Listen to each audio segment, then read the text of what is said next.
Morning, everyone. So tonight's topic will be the surgical management of BPH.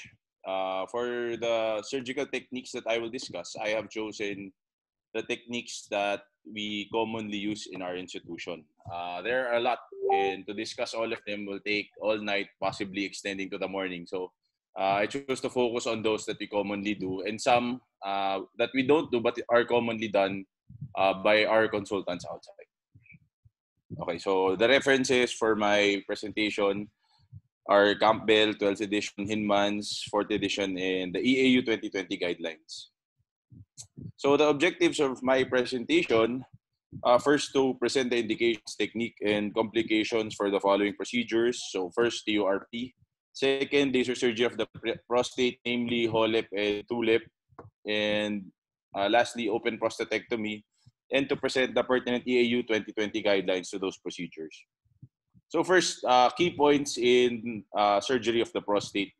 So first, the incorporation of medical management and new technologies has changed which treatment options are selected for the treatment of lower urinary tract symptoms or BPH.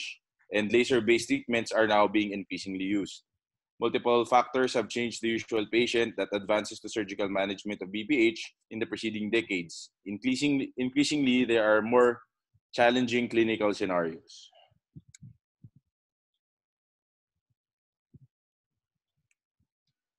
Also, patients should generally be trialed on medical management first before proceeding to surgical intervention. Perioperative antibiotic coverage should not be neglected as a serious adverse outcome still occurs even to this day. Both patient and physician factors should be considered when selecting the appropriate surgical treatment for patients. So, in general, these are the indications for surgical treatment of BPH patients. So first, acute urinary retention. Secondly, recurrent and robust gross hematuria. Third, bladder calculi and or diverticula, although the diverticulum is not an absolute indication unless it is associated with recurrent UTI. And then recurrent UTI and bilateral hydronephrosis with renal function impairment. So for antibiotic coverage for surgery, the minimum coverage is to give fluoroquinolone or TMP SMX. And sepsis occurs in 2.3% of URP cases. A risk factor for sepsis developing following surgery is if the surgery takes longer than 70 minutes. So when to know what treatment matches what patient? So there are several factors to consider. First, the patient factors, the prostate size, if there has been previous surgical intervention, a history of urinary retention, an inability to stop ongoing coagulation for the patient, and patient preference. For the surgeon, of course, it is very important to consider the surgeon's surgical experience. Also, the availability of technologies at the institution in which he will be performing the said surgery. Now, this is taken from Campbell, but later on I will present the algorithm for matching treatment in regards to prostate size to patient. So according to Campbell, for prostates less than 100 cc in volume, patient is recommended to undergo laser TURP. For prostates 100 to 150 cc, bipolar TURP is recommended, and for prostates more than 150, prostatectomy is indicated. But this is only a Campbell recommendation. Later on, I will present the EAU recommendation. So additional considerations for surgery, the presence of a median lobe or a ring of intravesical prostate favors the use of a conventional loop. It allows a less experienced surgeon to reach out and pull the prostate away from the bladder. Also, for patients with anticoagulation who will not be cleared by their cardiologist to discontinue the said medication, there is a preference to do laser TURP. So first, I will discuss TURP or transurethral resection of the prostate. There are two kinds of TURP, that is monopolar and bipolar TURP.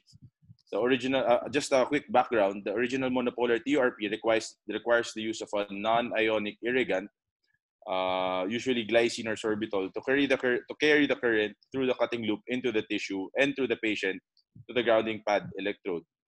These non-ionic solutions are hyposmolar and become problematic when absorbed through open prostate sinuses into the systemic circulation lead to acute delusional hyponatremia, or as is more commonly known, TUR syndrome.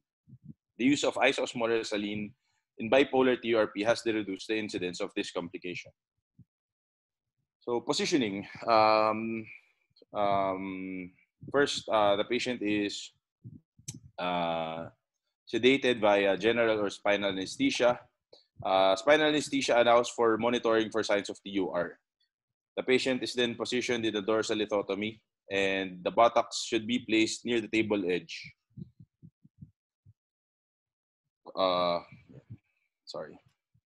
So for the irrigating fluid should be maintained at body temperature and placed at the lowest height relative to the patient to provide adequate visualization. This is according to Campbell, the latest edition.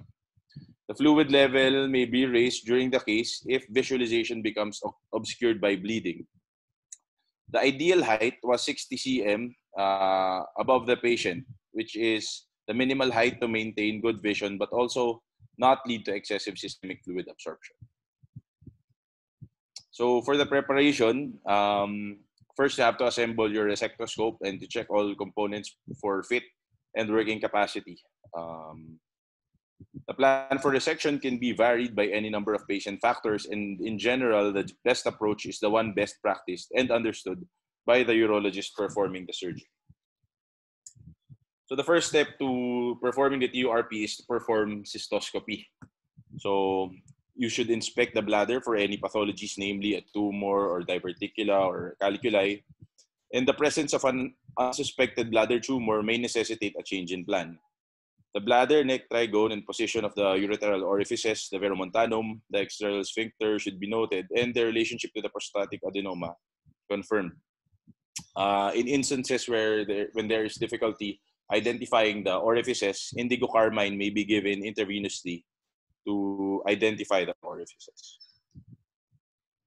So in situations wherein the cutting element does not seem to be functioning, there's a general algorithm to troubleshoot the problem. So first, you check the connection of the scope to the generator.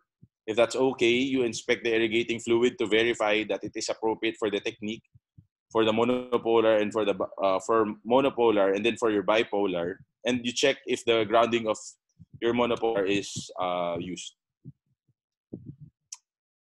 So you start your resection with the middle lobe.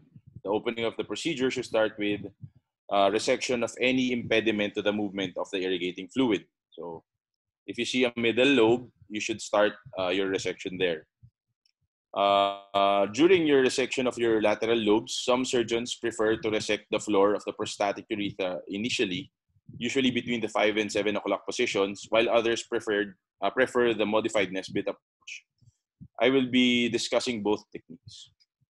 So first, it is an unnamed procedure, but this procedure starts with a resection of the floor of the prostatic urethra.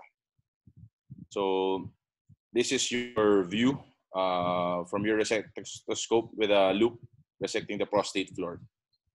So you start resecting a channel at either the 5 o'clock or the 7 o'clock position. So on the left, figure B is your resectoscope view, and letter C is your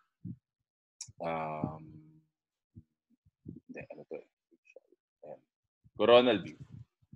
So continuing your resection to the capsule of the prostate, there you will be able to establish a marker for the depth of your resection. Your initial resection channel will then be widened and carried up to the lateral walls. The lateral lobes will then begin to fall into the fossa as they are resected. You complete the resection of the prostate, leaving some of the apical tissue to avoid injury to the external sphincter. Now, this is the other approach. This is the modified Nesbit approach. In this procedure, the resection is started at the 12 o'clock position, and the tissue at the bladder, neck, and the adjacent adenoma are resected in quadrants. And so on figure A, you have your cystoscopic view, and then the coronal and the sagittal section. Next, the mid portion of the gland is resected starting at the 12 o'clock and carried down to the 9 o'clock position. Next, the resection is begun at the 12 o'clock position, and the left side of the patient gland in the mid fossa is resected down to the 3 o'clock position. So you start on one side you move to the other, starting at the 12 o'clock, moving to the 9, and then back to 12 o'clock, moving to 3 o'clock. The mid portion of the gland is then resected farther down from the 9 o'clock position to the 6 o'clock position. And then the tissue remaining at apex is now started. Resection is initiated next to the verumontanum and carried down to the 12 o'clock position. Residual tissue is then carefully cleared on the patient's right side. That's the remaining adenoma. Leaving you with an unobstructed view from the verumontanum through the bladder neck into the bladder. So I will be sharing these resection principles, some of which I lifted from Hinman as well. So for your resection principles, in either resection schema, the initial stages of the resection should involve long, smooth tissue cuts.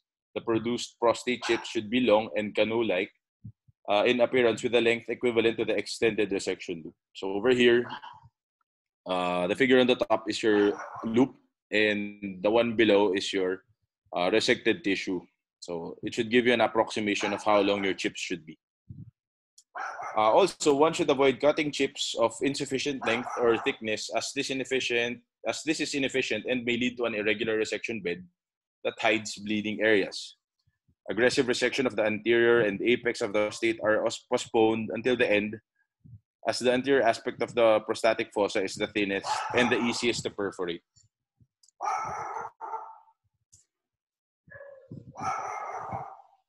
Wait lang ha. Ingay yung aso. Next, the prostatic apex is best resected at the end of the procedure in a bloodless field, where resection can be done precisely to avoid injury to the external sphincter. A finger can be placed in the rectum to aid apical resection. For hemostasis, in identifying bleeding, it will help to see if the bleeding is bright red and persistent in filling and in drainage. And then that is more likely an arterial bleed, and it should always be controlled.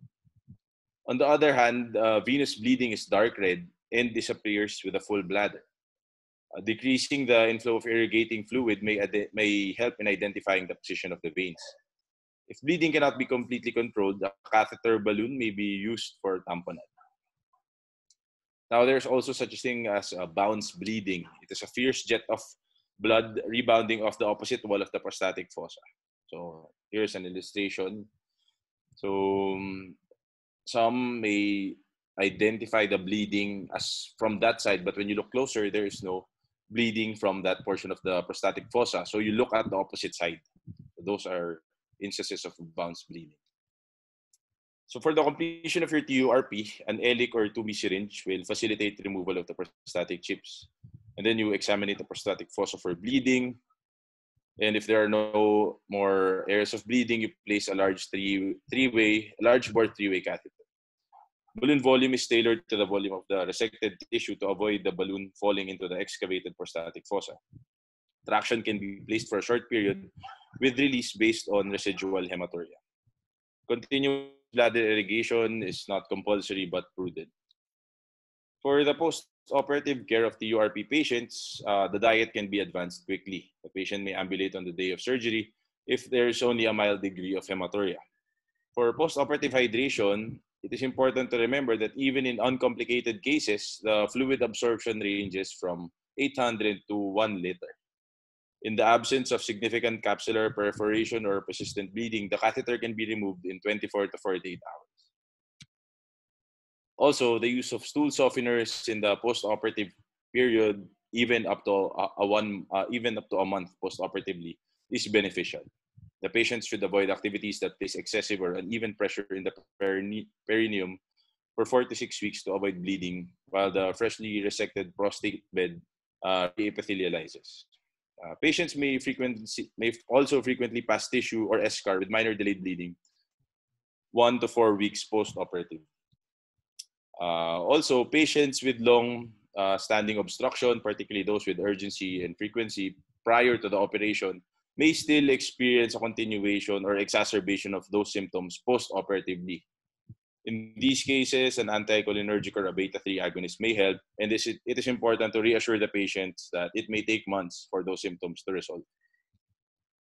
Now, for the complications of TURP, there is a 3% chance of intraoperative complications, primarily those from hemorrhaging, leading to transfusion. The overall morbidity for TURP is at the 20%, which also includes infection, strictures, sexual dysfunction, urinary incontinence, urinary retention, and TUR syndrome. The TUR syndrome is the most noted of the complications of TURP. And the prostatic venous system has a pressure of approximately 10 millimeters mercury, and fluid at a pressure exceeding this will lead to fluid absorption when those vessels are exposed during resection. So the absorption of fluids leads to an acute dilutional hyponatremia, the symptoms of which are primarily neurologic, such as confusion, nausea, vomiting, visual changes, hypertension, and then tachypnea and bradycardia. A risk factors for TUR syndrome are patients with larger glands, namely more than 45 grams, and for surgeries taking longer than 90 minutes. If the profound neurological symptoms are noted, judicious administration of hypertonic saline should be instituted.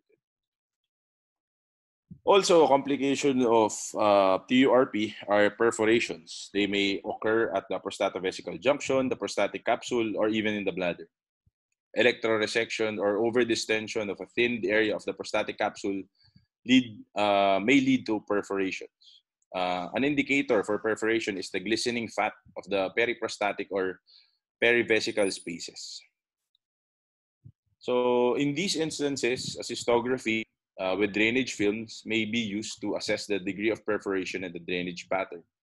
Extravasation related to prostatic resection is almost always extraperitoneal, which can be managed conservatively with extended catheterization. However, if it occurs at the dome, you should rule out an intraperitoneal rupture, which would require open closure. Another complication of TURP syndrome is persistent penile erection. This may develop at any point during the operation and usually regresses spontaneously. However, in cases that don't regress on their own, phenylephrine may be given, and the dosing being 0.5 milligrams diluted in 2 cc normal saline injected into the corpus cavernosum. Okay, so that's it for TURP. We will then be moving on to laser treatments of BPH. So first, as an introduction to laser technology used in TURP, the temperature that tissue is heated to determines whether the tissue is vaporized or coagulated. Below the vaporization temperature, the tissue proteins are denatured, leading to coagulative necrosis with delayed tissue death and sloughing. Vaporization occurs when the tissue is heated above the vaporization or boiling temperature, which then leads to intracellular water vaporization and quick tissue destruction. So laser actually means light amplification by stimulated emission radiation. These treatments rely on the prostate interacting with light energy and converting it to local thermal energy. The appeal of these technologies in surgery is the ability to allow for ambulatory or outpatient surgeries or mimic a more invasive treatment option with a minimally invasive approach. So lasers are classified by their inherent wavelength, their maximum output power, and the risk for damaging the eye or skin. All lasers employed by urologists are class 4, which is the highest classification, which may cause permanent eye damage from a variety of exposures, even including indirect eye beam contact. So first is the Holmium laser enucleation of the prostate. So the Holmium laser, or the Holmium YAG laser, emits a light at 2,140 nanometers and has a pulsed emission. Its wavelength is strongly absorbed by water with excellent hemostatic properties. It creates a high-energy quartz that leads to vaporization with a superficial coagulation zone. The dissipated heat from the tissue fiber interaction is dissipated over short distance and causes coagulation of small, medium-sized vessels. So now Holmium is now primarily used to enucleate the prostate in a procedure named Holmium laser enucleation of the prostate, or HOLEP. whole RP or Holmium laser resection of the prostate was the precursor to the procedure, but the incorporation of morcellation into the procedure allowed pieces resected to be larger, now entire lobes, and whole RP fell out of favor. Despite excellent results, a difficult and exaggerated learning curve has consistently been seen in adapters of this technique.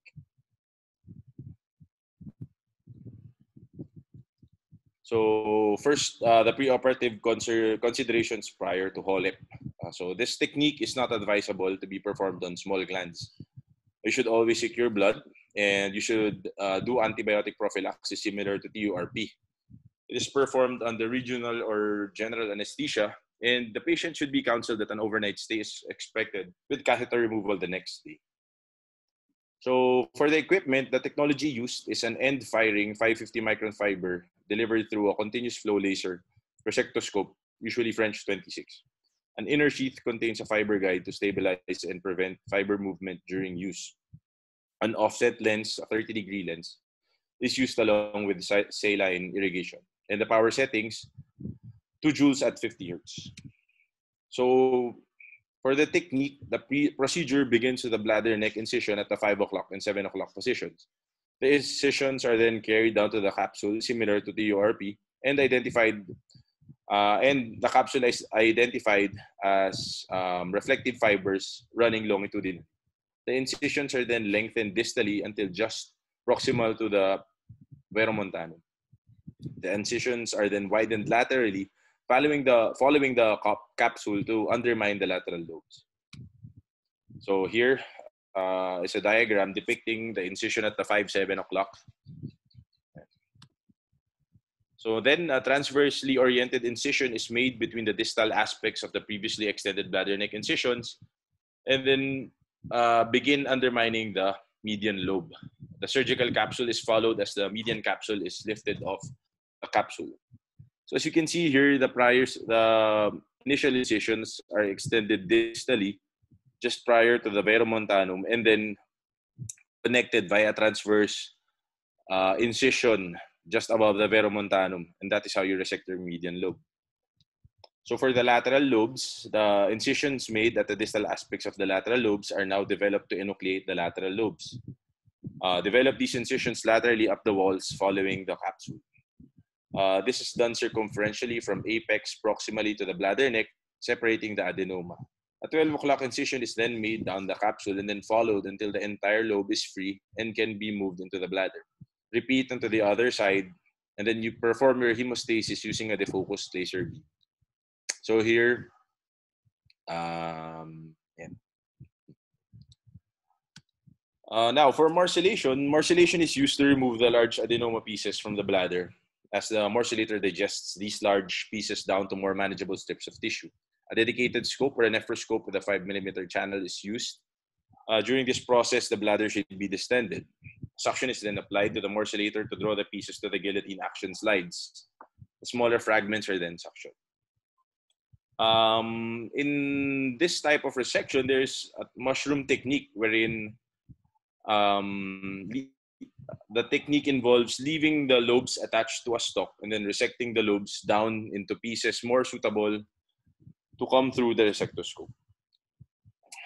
So completion of your HOLEP will, of course, include placing a urethral catheter in the absence of a large capsular perforation, and then you send the morcellated pieces to the pathologist. For the postoperative care for these types of surgeries, a minimum of an overnight hospital stay is generally accepted. In the absence of a definitive capsular perforation, the catheter can be removed first thing in the morning. In the event, however, of a large perforation, the catheter should be left for a few days and then removed during follow-up, usually a week after the procedure. Complications. So, morcellator mediated bladder injury are generally superficial but occur in 18.2% of the cases. However, the possibility of deeper and more significant injury is possible as the morcellator engages tissue indiscriminately. So to reduce the risk for these complications, it is important to keep the bladder distended and keeping a bloodless field during operation. Also, incomplete evacuation of the adenoma, which will lead to postponed morcellation. This is caused usually by a malfunction of the morcellating device. Injuries to the ureteral orifice, which occur in 2.1% of cases, are commonly associated with large prostates. Also, capsular perforation occurring in 9.6%.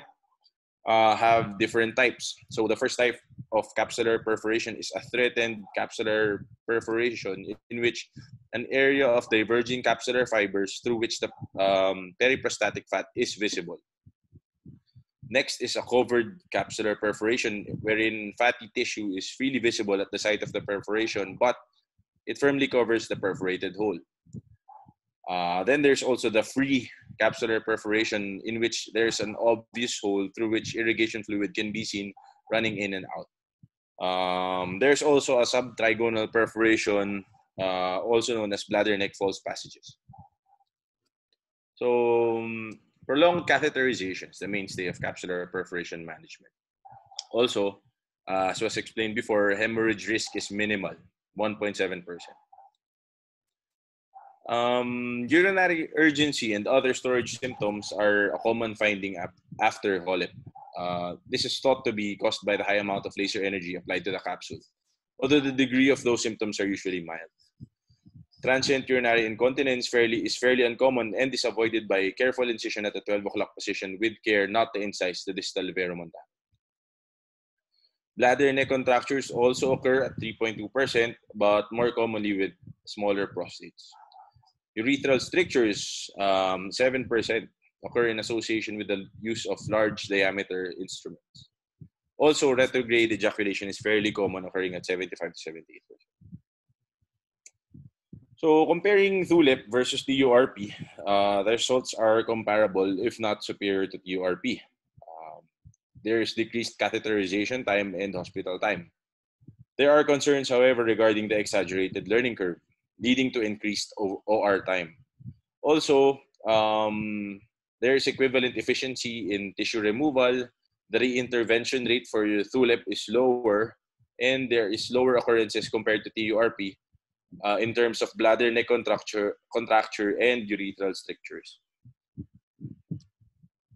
Now, we move to another type of laser surgery for the prostate, which is thulium laser enucleation of the prostate. So the thulium laser is a continuous wave in contrast to the holmium laser, which is a pulsed wave of 2013 nanometer energy and has recently been introduced for the treatment of BPH. It has a similar wavelength, but again, a continuous energy emission. The continuous energy emission leads to a cleaner incision and a more pronounced and efficient tissue absorption. So for the technique, preoperatively, intraoperatively, and postoperatively, they are essentially the same to HOLEP. Some urologists, however, have utilized a resection type technique wherein multiple incisions are made in the prostate parenchyma down to the capsule. The smaller sections are then liberated from the capsule, leading to small prostate chips, eliminating need for morcellation. So comparing TULIP versus TURP, TULIP is superior to TURP, like HOLEP, in terms of catheterization time, hospital stay, and perioperative hemoglobin change. However, TULIP has been noted to have a longer operative time by 9 to 18 minutes. The incidence of complications are similar. In comparison to HOLEP, there have been multiple studies, but with different outcomes. Some point to HOLEP having a longer operative time. Some have TULIP having a longer operative time. What's same between these studies, however, is they have generally similar outcomes in terms of efficiency of resection and incidence of complication. Now, we proceed to simple prostatectomy.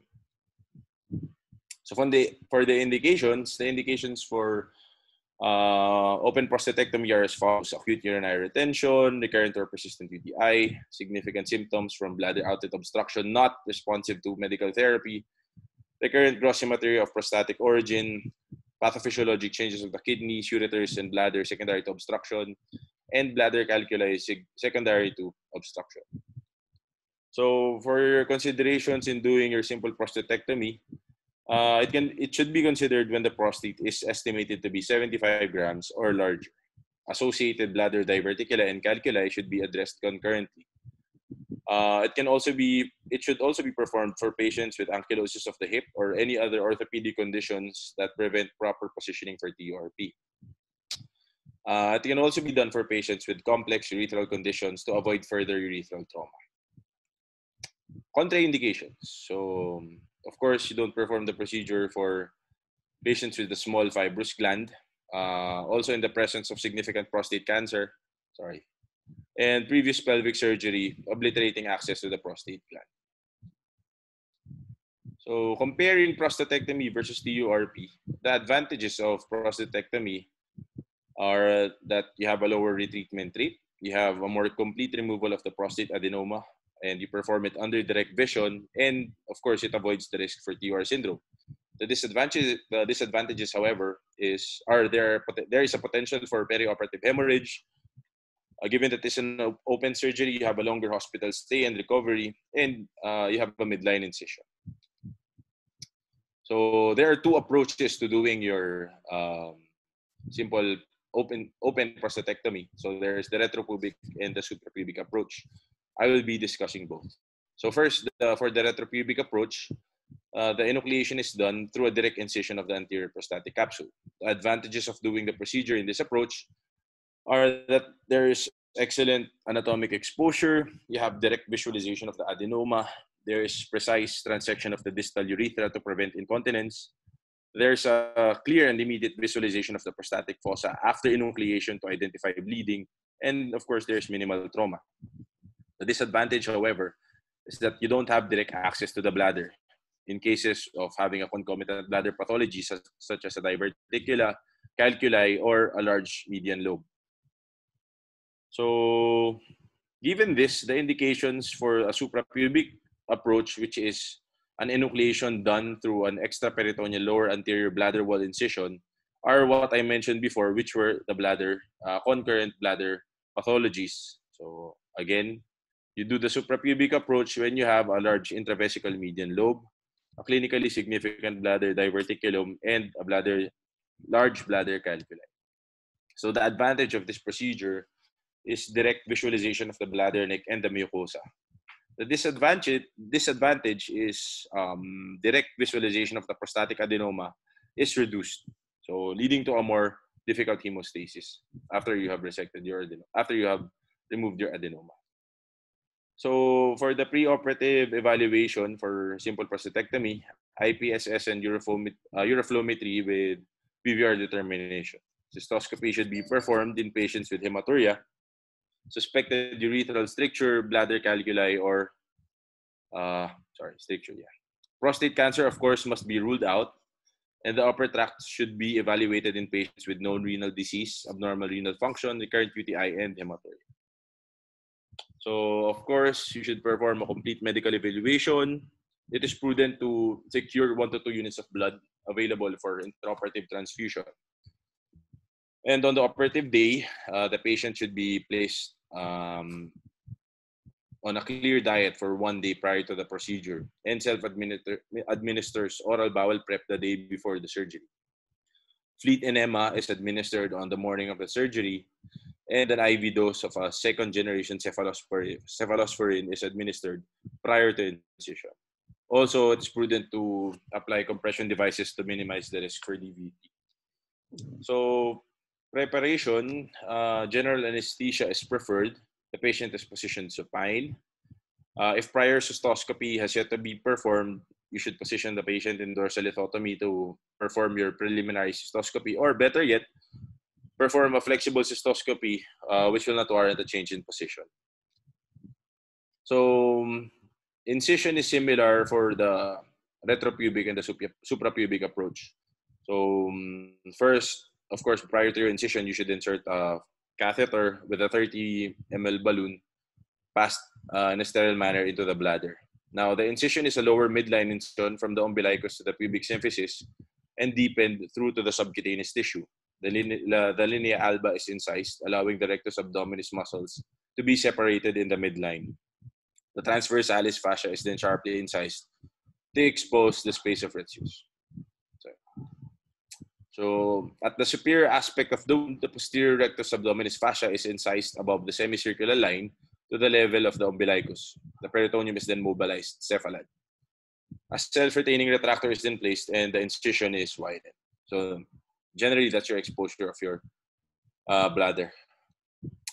So now we will start discussing the retropubic simple prostatectomy approach.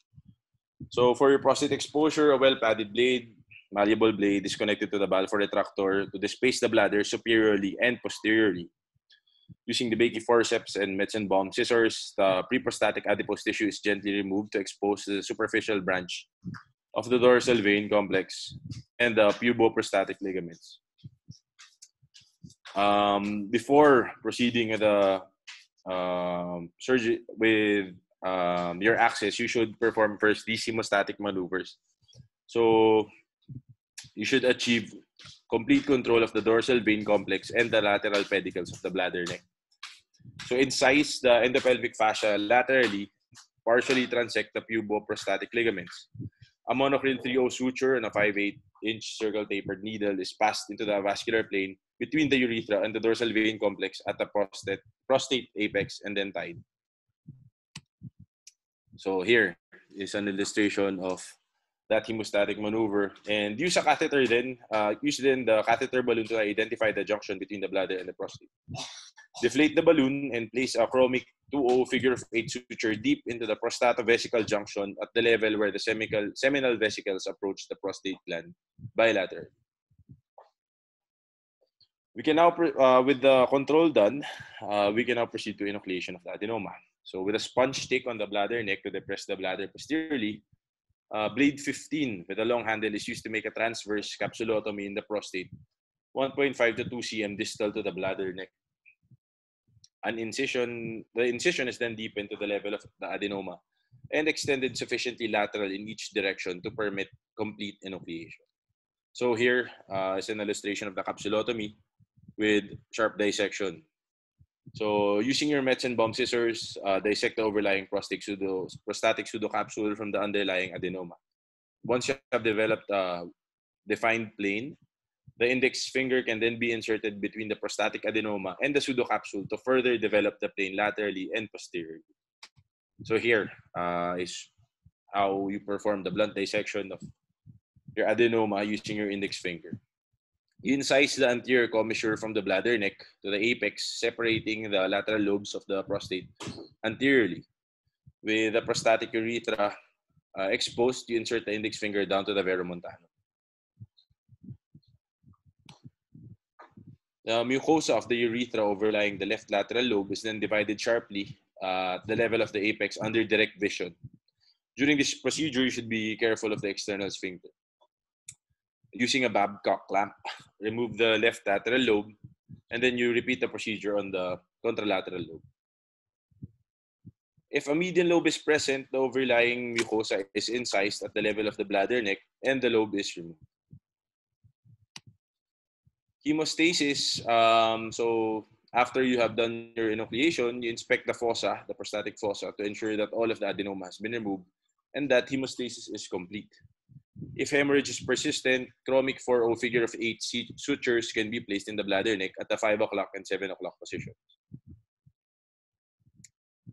For the closure, you place a French 22 3-way Foley catheter into the bladder via the urethra and the suprapubic tube via cystoscopy on the lateral wall of the bladder. The capsulotomy is closed with running chromic 2/0 sutures, and you perform the suture by tying themselves to first on the lateral ends of the capsulotomy and then to each other across the midline for a watertight closure of your capsule.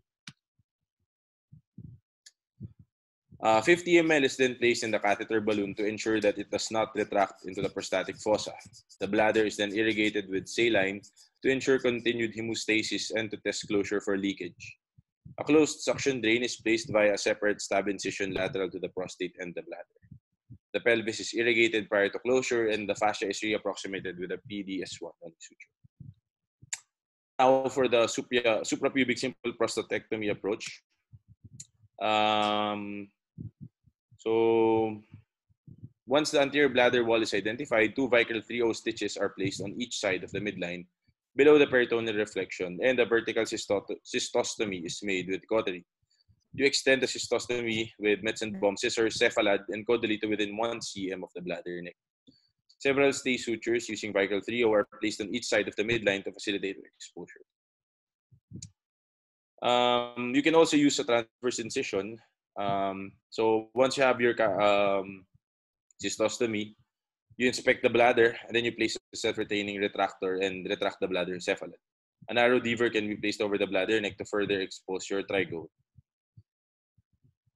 So using cautery, you create a circular incision in the bladder mucosa distal to the trigo. So here is your circular incision. Then, using Metz and Baum scissors, you develop a plane between the prostatic adenoma and the prostatic capsule at the 6 o'clock position. Yeah. Once a well-established plane is created posteriorly, dissect the adenoma circumferentially and inferiorly toward the apex using blunt dissection, using your index finger. At the apex, the prostatic urethra is transected using a pinch action of 2 fingertips, avoiding excessive traction so as not to avulse the urethra and injure the sphincteric mechanism. The adenoma can then be removed as one unit or separate lobes. With extremely large prostates, you remove the lobes, the right, left, and the medial lobes separately. Hemostasis. So after you have performed your enucleation, again, you inspect the fossa for residual tissue, and you control bleeding sites with electrocautery or chromic 4/0 ligatures.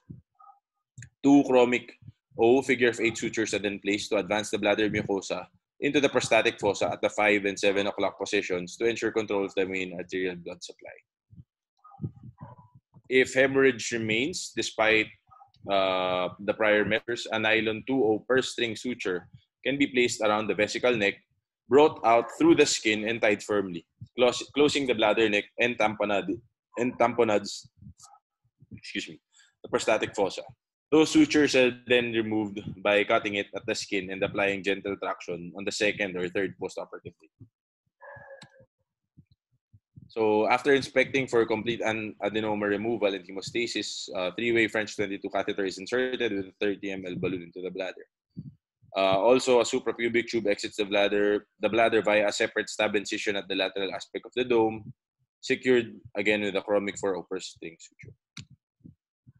So for the postoperative management, you monitor the output of the pelvic drain and the urethral catheter in the recovery room.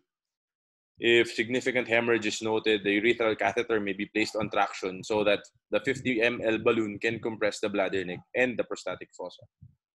Cystoscopic inspection is warranted if there is persistent bleeding despite prolonged traction. The patient may progress diet and start to ambulate on the first post-operative day. If hematuria has ceased, continuous bladder irrigation may be discontinued and the urethral catheter balloon deflated to 30 ml.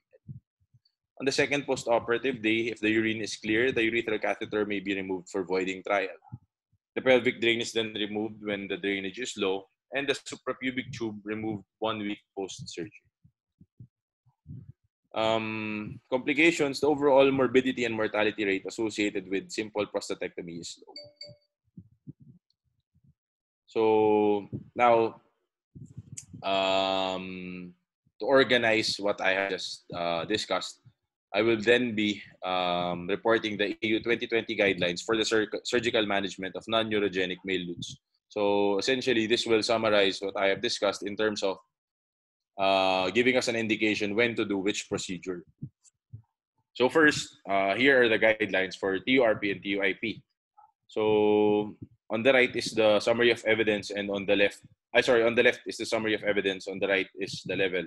So monopolar TURP is the current standard surgical procedure for men with prostate sizes of 30 to 80 ml and bothersome moderate to severe lutes secondary to BPO. TUIP shows similar efficacy and safety to monopolar TURP for treating moderate to severe lutes secondary to BPO in men with prostates less than 30 ml. No case of TUR syndrome has been recorded. The risk of bleeding requiring transfusion is negligible, and retrograde ejaculation rate is significantly lower after TURP. However, the reoperation rate is higher compared to monopolar TURP. Bipolar TURP achieves short, mid, long-term results comparable with monopolar TURP, but bipolar TURP has a more favorable perioperative safety profile. Bipolar TUVP and TURP have similar short-term efficacy. And plasma kinetic B, bipolar TUVP has a favorable perioperative profile similar to mid-term safety profile, but inferior to mid-term efficacy compared to TURP. So the choice between TUIP and TURP should primarily be based on prostate volume with less than 30 ml and 30 less than 30 ml for TUIP and 30 to 80 ml suitable for TURP. So the recommendations, you offer your TUIP for patients with moderate to severe LUTS in men with prostate sizes less than 30 ml without a middle lobe. And then you offer bipolar to monopolar TURP to surgically treat moderate to severe LUTS in men with prostate sizes of 30 to 80 ml.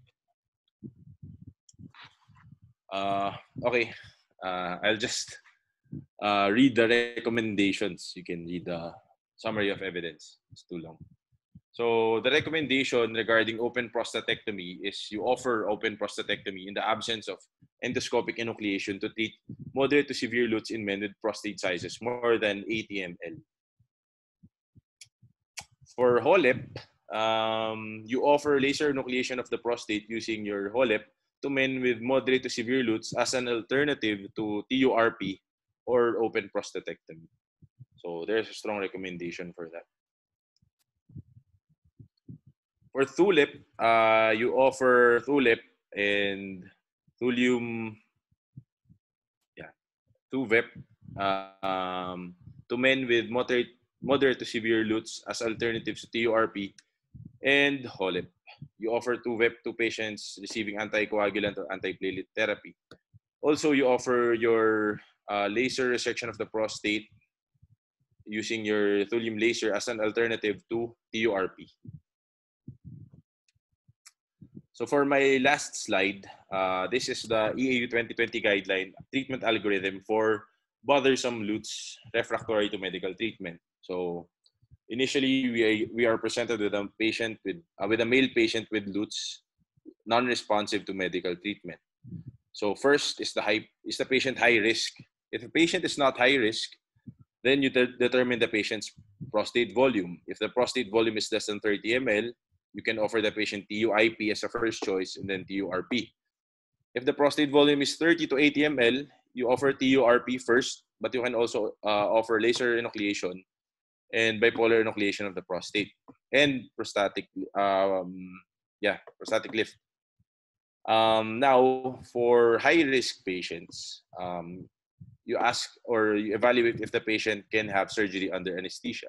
If yes, and if the patient can stop anticoagulation, you offer your laser vaporization of the prostate.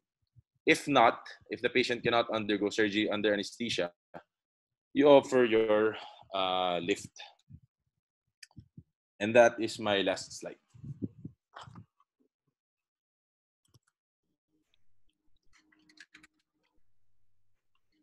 Check. Mic, check. So thank you for your lecture, Val. So can we have a comment from our staff?